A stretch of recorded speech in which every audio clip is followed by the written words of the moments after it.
बीच में एनसीपी के बहुत ही कार्यकर्ता या एक्टिव कार्यकर्ता कहेंगे, नेतागण भी लेंगे, युवा नेता हर जगह जब भी हम पहुंचते हैं, बेशक हम अपने माध्यम से नहीं ला पाते, पर हमने किसी नेतागण को जो इस समय रूलिंग पार्टी है उनके नेताओं को नहीं देखा यहाँ, जो वोट मांगने आते हैं। पर इस व्यक्ति को हमने रोज़ देखा, हर जगह देखा, इनको उपस्थित देखा है। जब भी कहीं हमारी जनता को ज़रूरत पड़ती है, ये व्यक्ति बिना यानी कि निस्वार्थ होकर वहाँ बैठ जाते हैं। इनका नाम है ऋषि किलम जी, इंजीनियर ऋषि किलम जी। चलिए इनसे जानते क्या कहेंगे ऋषि जी। मैम पहले तो मैं ये कहना चाहता हूँ, आपके तो मैं हमेशा फॉलो करते हैं सारे आपको, लेकिन जिस हिसाब से आप ने भाजपा के अध्यक्ष के इंटरव्यू करते हैं, तो मुझे ये कहना है कि वो आपके इंटरव्यू फेस नहीं कर पाते, क्योंकि आपके सवाल जो आप जनता डेली वेजर्स के सवाल प्रश्न उठाते हैं उनके पास जवाब नहीं है उसका। कल भी मैंने आपका इंटरव्यू वहाँ देखा तो वो फेस नहीं कर पा रहे थे, क्योंकि आप उनसे जनता के जो सवाल थे वो पूछ रहे थे, CISF के सवाल, डेली वेजर्स के सवाल, आम जम्मू कश्मीर के लोगों के सवाल। लेकिन बड़े हैरानी की बात है, अच्छे दिन अगर आए तो भाजपा के लीडर्स के आए। रविंद्र रैना जी जो बड़े बड़े दावे करते हैं, मुझे ये बताइए, ये बुजुर्ग है हमारे यहाँ पे, क्या इनकी एज है धरना प्रदर्शन की? जो रिटायरमेंट की एज पे है वो इस टाइम धरना प्रदर्शन कर रहे हैं। मुझे ये बताइए, 225 रुपए इनको दिया जाता है पर डे। मैं आपके चैनल के माध्यम से ये कहना चाहता हूं कि मैं LG साहब डॉक्टर जितेंद्र सिंह को 500 रुपए पर डे दूंगा, वो अपने घर का गुजारा करके बताए क्या ये पॉसिबल है? आज के डेट में 225 रुपए में इनके बच्चों को स्कूल से निकाला गया, एग्जाम देने नहीं दिया। इससे बड़ी शर्म की बात क्या है? एक तरफ से कहते हैं कि बेटी बचाओ बेटी पढ़ाओ, एक तरफ से कहते हैं कि युवाओं का देश है, युवाओं को आगे बढ़ाना है। क्या यही करना है? ये खाली एक स्लोगन है। कहते हैं जो बोया वो काटना तो पड़ेगा ना। देखिए, जिसी जनता ने भाजपा सरकार को प्रचंड बहुमत के साथ केंद्र में लाकर खड़ा कर दिया मैडम, आज वही भाजपा अपनी नीतियों से इन लोगों की आवाज को दबा रही है, हकों का हनन कर रही है। वही गलती हुई है इन लोगों से। इन्होंने भाजपा पे भरोसा नहीं किया, इन्होंने नरेंद्र मोदी जी पे विश्वास किया। आज नरेंद्र मोदी जी हमारे कहाँ प्राइम मिनिस्टर? वही तो मैं आपको बता रहा हूँ। जम्मू के 25 विधायक जो है, ये तो खाली एक नमूने है, एक आईवाश है, ये कुछ भी नहीं है, कठपुतली है। विधायकों ने जाके हमारी जनता ये कठपुतली है, ये कठपुतली। यही प्रश्न आप हमेशा रविंद्र रैना जी से पूछते हैं कि जनता पूछती है, लेकिन उनके पास जवाब ही नहीं होता, वो चुप हो जाते और भाग जाते हैं।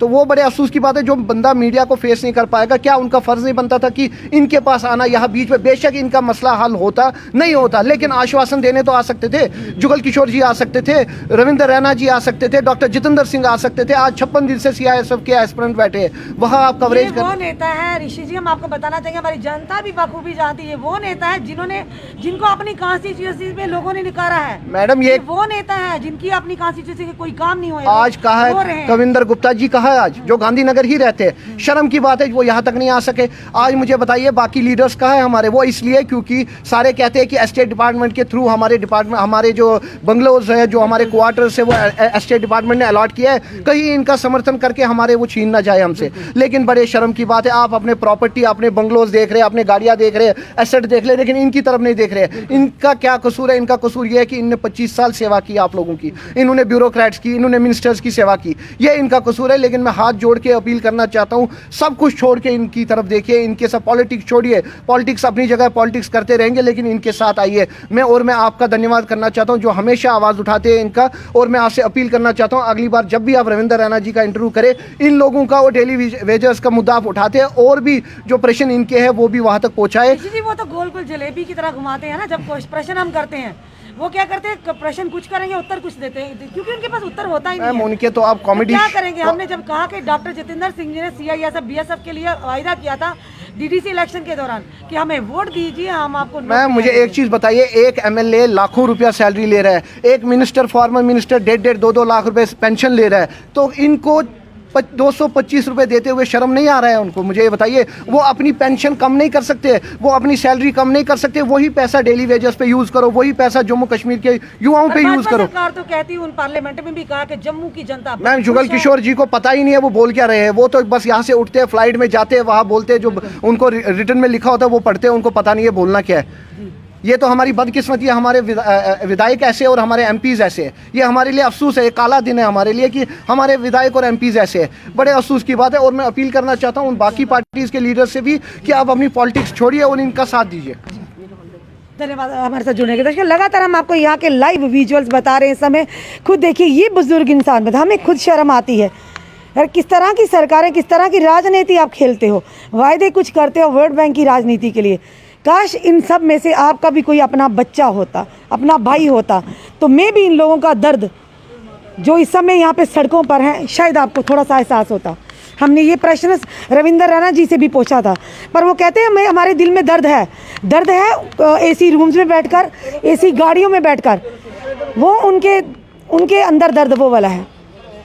जब भी कोई बात पूछते हैं तो जलेबी की तरह गोल गोल घुमाते हैं बात को, पर शायद वो भूल चुके हैं ये वही जनता है जिनके मतों से उन लोगों को बड़ी बड़ी कुर्सियां और पोस्टें प्रदान हुई हैं। आज केंद्र में उनकी सरकार है और यही जनता, संभाल लीजिए, चेतावनी है भाजपा सरकार के लिए कि जिस तरह से वायदे किए थे, इन लोगों को वर्गलाया था कि आते ही जब सत्ता में आएंगे तो इन लोगों के सबसे पहले मुद्दों पर गौर करेंगे। चलिए इन सर से भी जानते हैं। जी अंकल, आपका नाम सर? मेरा नाम जीत कुमार है जी, क्या कहेंगे आप? मैं तो यही कहूँगा कि आपका जो परिवार मेरे है? 50 साल हो गए परिवार है आपका? परिवार है। क्यों, कौन कौन है परिवार में? मेरे 2 लड़के हैं, 1 लड़की है और मेरी बीवी है, और रहने के लिए एक कमरा था, वो जगह भी नहीं मेरे पास। इतना मुश्किल हो गया। 25 साल मैंने यहाँ ही गुजार दिए। मेरी उम्र भी हो गई तो 3-4 साल रह गए। मैं क्या करेंगे, कहाँ जाएंगे? तो और ऊपर से हमें इतनी आस रखी थी, मैंने कहा था 25 साल का पैसा मिल जाएगा और नौकरी मिल जाए, रेगुलेशन हो जाए। हम तो हमें पैसा लेकर कुछ बनाएंगे, बच्चों की भी सिक्योरिटी हो जाएगी। बहुत मुश्किल है। तो आप खुद इनसिक्योर हो गए सर। क्या करेंगे, इतना मन दुखी होता है। रात को भी रोता हूँ, दिन को रोता हूँ, क्या करूँ, किसको दिखाऊँ? हमारे डिपार्टमेंट पे भी देखते हैं, हमें देखने वाले मंत्री लोग भी देखते हैं, तो अब किसको बताएंगे? आप सेवा करते हो जिनको, जब उनको इनके घर पे काम करते हैं, वो दाड़े मार के हमके काम लेते हैं, सब कुछ लेते हैं। हमको कौन से रोकेगा, तो कौन से बताएगा, कौन सेवा करेगा? हमारी मन दुखी होता है। कैसे करेंगे हम, किसको बताएं? बच्चे भी घर में जाते, पापा हमें आपका क्या होगा, कैसे हमारा घर कैसे बनेगा और कैसे होगा, हम क्या बता सकते हैं? रहने के लिए एक कमरा, वो भी लेंटर टूटा हुआ है, पानी टिपता है तो फिर रात को सोने के लिए इतना मुश्किल होता है। कहाँ सोएंगे, कैसे सोएंगे? मन दुखी हो जाता है। बड़ा ही दुखद। देखिए, एक बुजुर्ग के सीनियर सिटीजन है, रिटायरमेंट के बिल्कुल पास है। हमारे पास भी शब्द नहीं है किस तरह से इनकी दास्तान, इनकी दर्द को बयान कर सके। हम बार बार ये चीज़ें दिखाते हैं। हमने कोई वोट नहीं लेना, हमने किसी राजनीति में नहीं आना, पर हम लोगों को दर्द होता है इन लोगों की तकलीफ़ को देखकर। पर उन नेतागण को क्यों नहीं होता जिन्होंने इनको वर्गला कर इनसे वोट लिए हैं, जो आज राजनीति में हैं, जो आज कुर्सियाँ पे बैठे हुए हैं, जो आज केंद्र में बैठे हुए हैं? आखिर कब होगा इनकी दुविधा का अंत? आने वाले समय में भाजपा जो केंद्र सरकार में है, इस समय चेतावनी है बहुत बड़ी। ये हम नहीं, ये हमारी जितनी जनता, ये कुछ लोग नहीं, इनके साथ जुड़े इनके परिवार हैं जो इसी उम्मीद में है। जिस तरह से इन बुजुर्ग ने कहा, सर ने कहा कि क्या लेके जाऊंगा घर, क्या कहेंगे? इतने सालों की सर्विस में क्या कमाया उन्होंने और क्या लेकर जाएंगे? सबसे बड़ा सवाल ये। जितने भी बड़े बड़े नेतागण हैं, चाहे हम कहेंगे रविंद्र रैना जी हैं, चाहे जुगल किशोर शर्मा जी हैं, चाहे हमारे एमओएस डॉक्टर जितेंद्र सिंह जी हैं। जितेंद्र सिंह सर, बड़े बड़े प्रोजेक्ट से और बड़े बड़े भाषणों से पेट नहीं भरता, पेट भरता है राशन से। और लोगों के पास जब रोज़गार ही नहीं होगा, वो अस्थायी ही लोग हैं, स्थायी नहीं होंगे तो किस तरह से अपने परिवार का पालन पोषण करेंगे? दर्शकों, लगातार हमने आपको यहाँ के लाइव विजुअल बताए दैनिक शिफ्ट टाइम के माध्यम से। इस समय हम स्टेट डिपार्टमेंट के बिल्कुल अंदर हैं, जहाँ पर आज 5 दिन इन लोगों को होगा, जिसमें महिलाएं भी हैं, हमारे सीनियर सिटीजन भी हैं, हमारे युवा भी हैं, लगातार धरना प्रदर्शन कर रहे हैं, हंगर स्ट्राइक पर। और ये बीच में हमारे एनसीपी के नेता बैठे हैं, इंजीनियर ऋषि किल्लाम जी, जो हर जगह पहुंचते हैं। ये अगर पहुंचते हैं तो नेतागण क्यों नहीं पहुंचते? अभी तक 5 दिन तक हो गए यहाँ पे। ये वही लोग हैं, जब स्टेट डिपार्टमेंट के बड़े बड़े फ्लैट्स ब्यूरोक्रेट्स को मिलते हैं, ऑफिसर को मिलते हैं, तो इन लोगों को वहाँ डिप्यूट किया जाता है उनकी चाकरी करने के लिए। तो आज जब ये परेशान है तो इनकी आवाज़ को कौन सुनेगा? सबसे बड़ा सवाल ये है, क्या यही अच्छे दिन है?